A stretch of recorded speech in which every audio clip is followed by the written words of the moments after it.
और ये stock exchange की इमारत जिसको वहां का सबसे बड़ा टावर होने का दर्जा हासिल है, इसको भी कैसे धुआं धुआं किया है ईरान ने।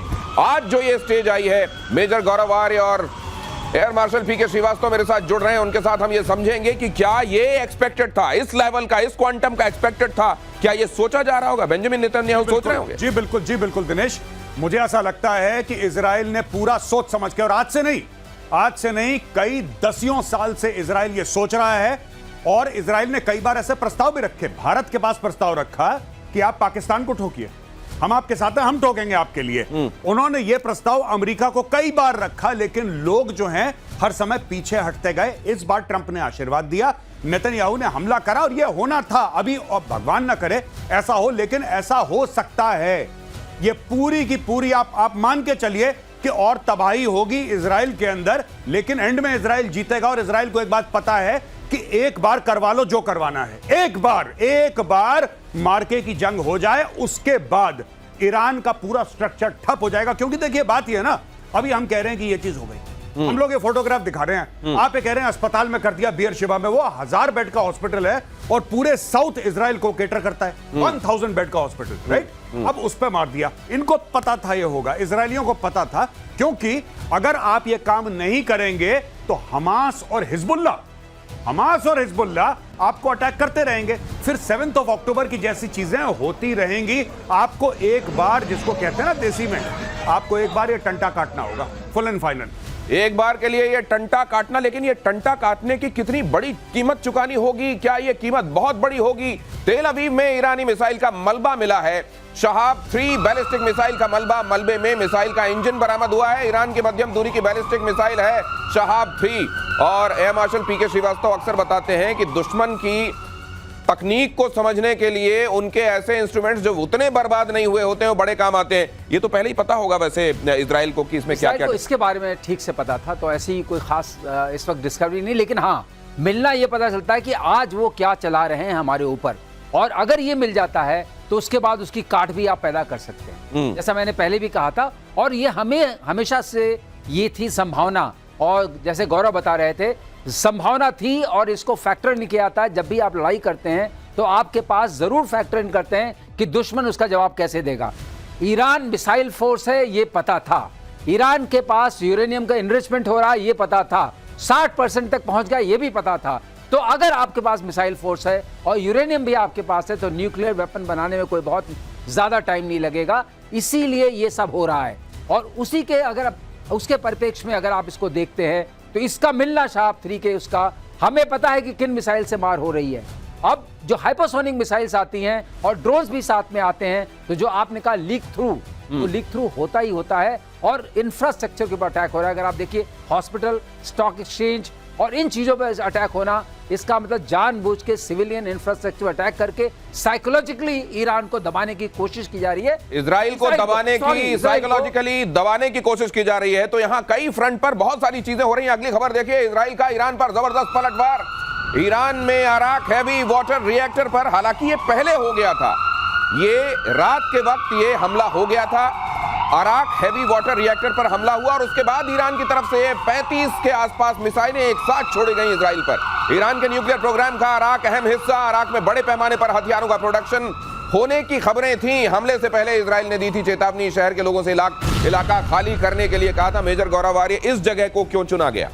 देखिए बात यह है कि इजराइल सिर्फ वही चीज चाहता है कि किसी तरीके से ईरान को डिनाई करा जाए कि उसके पास न्यूक्लियर वेपन्स हो, और वो न्यूक्लियर वेपन्स को कैरी करने का, यानी कि जो बैलिस्टिक मिसाइल होती हैं, लॉन्ग रेंज, इंटरकॉन्टिनेंटल, राइट, और इंटरमीडिएट रेंज, वो बैलिस्टिक मिसाइल्स की जो सलाहियत है, जो कैपेबिलिटी है, उससे ईरान को डिनाई करा जाए। तो हेवी वाटर इज यूज्ड। अब ये वहां पे रिफाइन करेंगे, सेंट्रीफ्यूज होंगे, तो आपके पूरे मामले में आपका इसका इस्तेमाल होता है। इस साइट को मारा गया, और इस साइट को मार के तिल मिला के फिर ईरान ने वो मिसाइलें फायर करी, जो कभी अस्पताल गई, कहीं गई, उसके रिएक्शन में। यही तो आप कहना चाह रहे हैं? बिल्कुल कि साहब इसके रिएक्शन में ये हुआ। तो आप ये देख लीजिए सब लोग यहाँ पे कि इजराइल किस चीज को टारगेट कर रहा है। इजराइल टारगेट कर रहा है जहां पे हथियार बनते हैं, और ईरान किसको टारगेट कर रहा है? ईरान वहां टारगेट कर रहा है जहां पे पेशेंट हैं, अस्पताल है। तो ईरान और हमास में कोई ज्यादा फर्क नहीं है दोस्तों। They have the same mindset, दिमाग, जहनियत दोनों की एक ही जैसी है कि जहां पे मासूम हो सबसे पहले उनके मिसाइल मारो। मासूमों पर मिसाइल मार रहा है क्या ईरान? और तेहरान में रक्षा मंत्रालय के हेडक्वार्टर पर अटैक, कुद्स फोर्स के 10 कमांड सेंटर पर भी हमला, शाहरान तेल डिपो पर भी इजराइल का अटैक, मेहराबाद एयरपोर्ट पर 2 मिसाइलें गिरी। अब यहां से रिबाउंड क्या देख रहे हैं आप ईरान की तरफ आता हुआ आगे? देखिए, मैं आपको एक बात बता दूं, ये जो ईरान को फायर करना था हाइपरसोनिक, ईरान के पास इससे ज्यादा बड़ी चीजें नहीं है। मतलब ये मैक्सिमम है जो वो कर सकता है। और ईरान क्या करेगा? एटम बम तो मारेगा नहीं वहां, हाँ। वो तो है नहीं उसके पास। तो ईरान क्या कर लेगा? थोड़ी सी और बैलिस्टिक मिसाइल मार लेगा, कुछ और मार लेगा।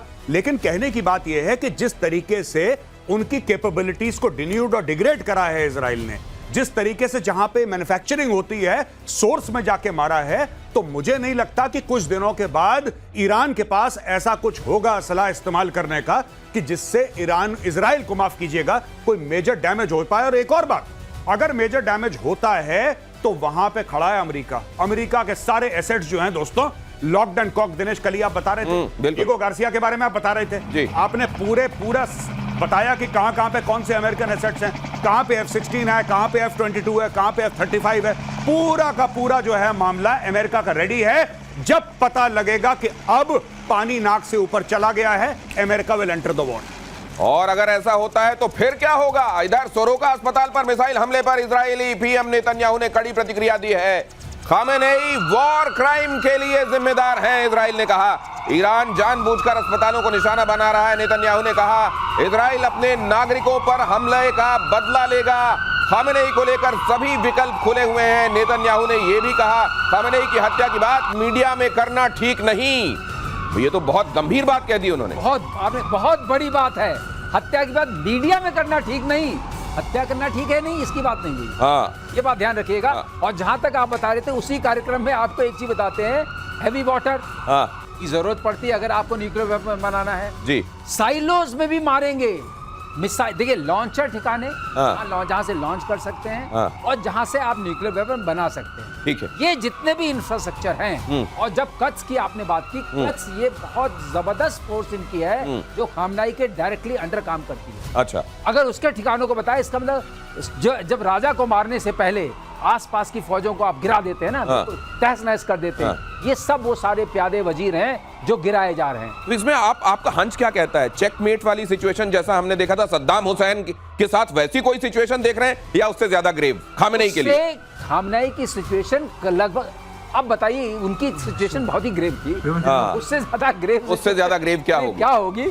अगर वो हो गई तो बहुत हो जाएगा। खामनेई उससे पहले ही चल पड़ेंगे। ये अगली खबर देखिए, इजराइल के ऑपरेशन राइजिंग लायन का वीडियो वायरल। बीच हवा में इजराइल के फाइटर की रिफ्यूलिंग ऑपरेशन के दौरान अब तक 600 फाइटर्स की मिड एयर रिफ्यूलिंग हुई है। यही आप कह रहे थे कि ये आकाश में नियंत्रण किसको कहते हैं? ये उसका परिचायक है। ये अब आकाश में अगर रिफ्यूलिंग कर रहे हैं आप, तो इसका मतलब पूरा वर्चस्व है। उसका फायदा क्या होगा? उसका फायदा ये होगा कि हम चुन चुन के मिसाइल के ठिकानों को मारेंगे, चुन चुन के जहां पर बन सकता है मारेंगे। लेकिन बड़ा इंटरेस्टिंग होता है श्रीवास्तव सर, ये देखना, मिड एयर रिफ्यूलिंग देखना, ये बड़ा इंटरेस्टिंग होता है। कैसे वो तेल से भरा हुआ टैंकर उड़ता हुआ एक तरीके से जाता है, उसकी नोजल जाती है और नोजल जाकर के उसमें एयरक्राफ्ट में, यहाँ तो उतना साफ विजुअल, ये थोड़ा डिस्टॉर्ट हो रहा है इसमें डालने में, लेकिन इतना समझ में आ रहा है कि इस जगह से, ये है वो जगह जहां से उसका निकला रहता है। उसमें ऐसे पकड़ने के लिए एक जाले टाइप का बना होता है। जैसे आपकी नोजल आई, वो जाले में लगी और उसको जाले ने पकड़ लिया। अच्छा, अब दोनों जहाज लगभग एक उससे रफ्तार से चल रहे हैं। वो मेंटेन रहता है, थोड़ी फ्लेक्सिबिलिटी स्पीड की जो वेरिएशन की होती है। और जहाज, तेल वाहक जहाज से फाइटर में तेल चला जाता है। तो ईरान के आसमान में कई बार ये रिफ्यूलिंग हो रही है। मैंने ही कहा, अगर ये मैं कर पा रहा हूं, इसका मतलब मुझे कोई खतरा नहीं है कि कोई मिसाइल मेरे ऊपर आ सकती है। और ये वर्चस्व है, तो आप चुन चुन के सारे लॉन्चर्स को, सारे ठिकानों को खत्म कर सकते हैं। ईरान का सरकारी टीवी चैनल हैक, देर रात इजरायली हैकर्स ने किया इसको हैक। IRIB टीवी समेत कई न्यूज चैनल हैक किए गए। टीवी पर लोगों से विद्रोह की अपील की गई। महसा अमीनी आंदोलन से जुड़े वीडियो प्रसारित किए गए ताकि वहां के लोगों को ये कहा जा सके कि यही समय है, सही समय है। क्या समझ में आ रहा है वहां के लोगों को? देखिए दिनेश जी, मैं आपको एक बात बताता हूं, बहुत सिंपल सी बात है। ये जो राइजिंग लायन है, ये क्या है rising lion? Rising lion actually जब 1979 पे खामेनेई के पहले खुमैनी था, उसने 1979 में विद्रोह करा था, रेवोल्यूशन करी थी। उसके पहले जो शाह मोहम्मद रजा पहलवी जो वहां का राजा था, ये उसका झंडा था और उसके झंडे में एक शेर दिखाया गया था, शेर के हाथ में तलवार थी और पीछे शेर के एक सूरज उग रहा था, उसको कहते थे राइजिंग लायन। तो जब इजराइल ने इस पूरे ऑपरेशन का नाम राइजिंग लायन दिया, उसी दिन इजराइल को क्लियर था कि boss what we are aiming for is regime change. ये खमेनेई को निपटाना है, इस रजीम को हटाना है, इसलिए उसका नाम राइजिंग लायन रखा गया। और नाम राइजिंग लायन रखने के बाद that is why they decided कि अब ये जो आ रहा है टेलीविजन पे हैक करके, ये जो अमीनी है वो लड़की जिसको मार दिया, इसके लिए आ रहा है। फिर सडनली आप देख रहे हैं कि विदेश में जो उनका क्राउन प्रिंस है, उनका बेटा रजा पहलवी का, वो आ रहा है और उसने कल परसों वीडियो रिलीज करा है फारसी में अपने लोगों को बोलते हुए कि इस इस्लामिस्ट रजीम को निकाल के फेंक दो, ये किसी काम की नहीं है, उठो। तो अब वहां पे विद्रोह के लिए बोला जा रहा है कि सड़क पे आ जाओ। बिल्कुल सही। लेकिन ये इसका असर क्या देख रहे हैं आप? हालांकि वहां इंटरनेट बंद हो गया, बाकी सब चीजें। और एक चीज और मैं कहना चाहता हूं, वहां की जो टीवी न्यूज एंकर हैं वो तो शुक्र कर रही होंगी कि नहीं हैक कर लो, यहां तक ठीक है, वो मत करना जो बीते दिनों किया था। लेकिन वहां की जनता पर इस सब का असर कितना हो रहा है? देखिए, जनता वहां की जनता बिल्कुल भी खमेनेई और उसके जो लोग हैं उनको पसंद नहीं करती, क्योंकि इनके ऊपर बहुत, जिसको कहते हैं कि तशद्दुद, बड़ा टॉर्चर किया गया। लेकिन कहीं ना कहीं वहां पे मैं आर्टिकल्स पढ़ रहा था, वो ये बोल रहे हैं कि साहब रेजिम चेंज तो हम भी चाहते हैं, लेकिन हम ये नहीं चाहते कि कोई बाहर से आके बमबारी करे जिसमें आम लोग मारे जाएं और उस बमबारी के तहत फिर वो रेजिम चेंज हो। हम चाहते हैं कि अंदर से हो। और इस बीच पाकिस्तान ने ईरान को बड़ा धोखा दिया।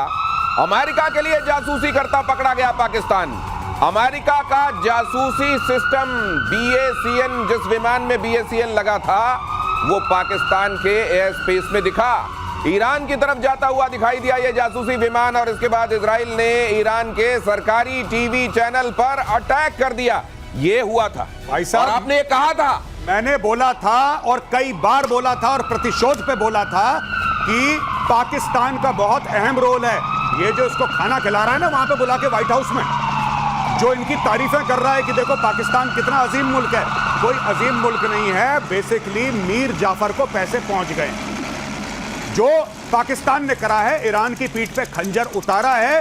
पाकिस्तान इज अ बैकस्टैबर नेशन, ये धोखेबाज मुल्क है और इन्होंने इस्लामी बिरादरी मुल्क होने का ढोंग रचा और ढोंग रचने के बाद इन्होंने गद्दारी करी है। नहीं तो ये क्या, ये ईरान में जो लोग रह रहे हैं ये तो कलमा पढ़ते होंगे जी, तो यहां पर भेजते हैं वो कि जाओ पूछो कि अगर कलमा नहीं पढ़ पाते हैं गोली मार दो, और वहां पे उनके साथ गद्दारी कर रहे हैं जो कलमा पढ़ने वाले उधर बैठे हुए हैं, वो कह रहे हैं उनको भी गोली मार दो, उनको भी गोली मार दो। देखिए, जहां से पैसे मिलते हैं पाकिस्तानी स्टेट का, मैं पाकिस्तानी आवाम की नहीं बात कर रहा, पाकिस्तानी स्टेट है, पाकिस्तानी फौज है, इसका कोई दीन ईमान नहीं है। जब मैं कह रहा था तो मुझे पाकिस्तानी मैसेज कर, मेजर साहब ये आप कैसे कह सकते हैं, ये तो बहुत गलत बात है, हम आपसे डिसएग्री करते हैं। मीडिया में आ गया है तुम्हारी फौज ने गद्दारी करी है पाकिस्तानियों, तुम्हारी फौज एक गद्दार फौज है और ये इस्लाम को एक ATM मशीन की तरह इस्तेमाल करती है।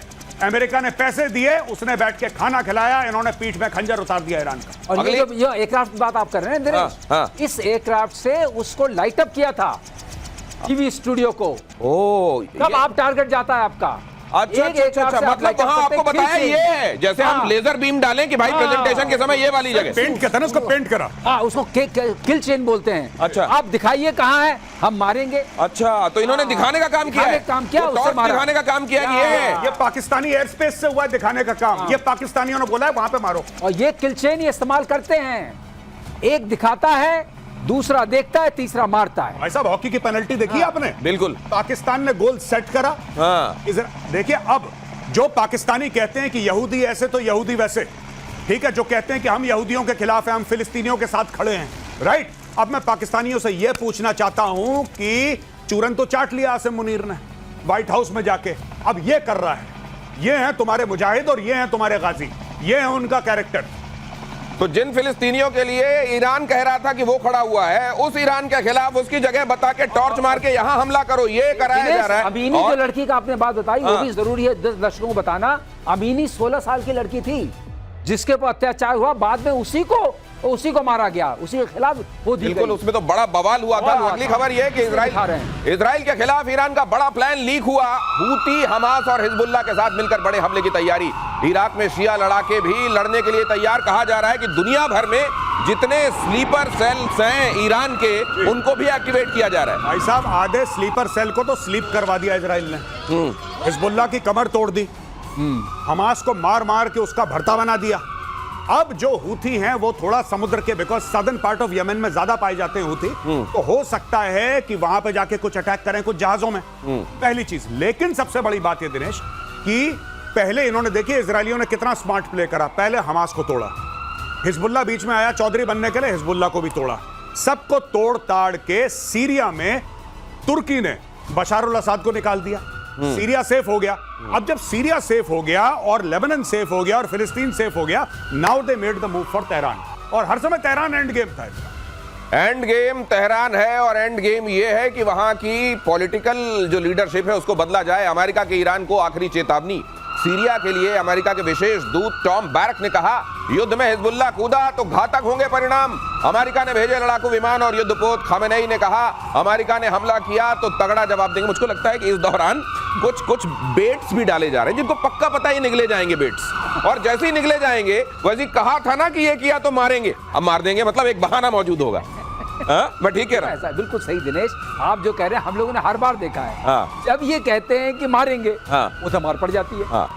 उसने आपने देखा नहीं जो टीवी चैनल पर आता, उसने कहा था अगर अल्लाह बचाएगा बॉम्ब फेंका तो ये होगा, फट से बॉम्ब पीछे पड़ गया। बिल्कुल। तो अब ये सवाल है कि तगड़ा जवाब देंगे, हाँ। इसका मतलब तगड़ा मारो। हाँ। ये उल्टा है। हाँ। और सर क्या ऐसा, सर मैं आपसे पूछता हूं सर, क्या ऐसा हो सकता है कि खमेनेई जो डेली ट्वीट करता है इसका भी ट्वीट हैक कर दिया हो किसी ने, इसका ट्विटर किसी ने, भगवान ना, मैं अज्यूम कर रहा हूं, अगर आप टीवी हैक कर सकते हैं तो उसका ट्विटर हैंडल ट्वीट, तुम्हें हिम्मत है, खमेनेई ट्वीट कर रहा है, तुम्हें हिम्मत है तो मुझे मार के दिखाओ। बिल्कुल सही। सही मसाइल कहानी खत्म। फिर से हिम्मत हो तो फिर से मार के देखो। मुझे लगता है ये ना खुद इजरायली कर, नहीं मुझे लगता है कि इन्होंने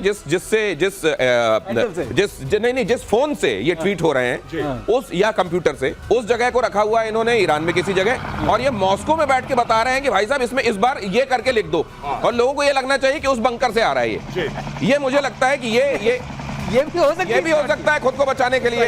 अगली खबर की तरफ आपको लेकर चलता हूं। ईरान पर चौतरफा हमले के लिए अमेरिका रेडी।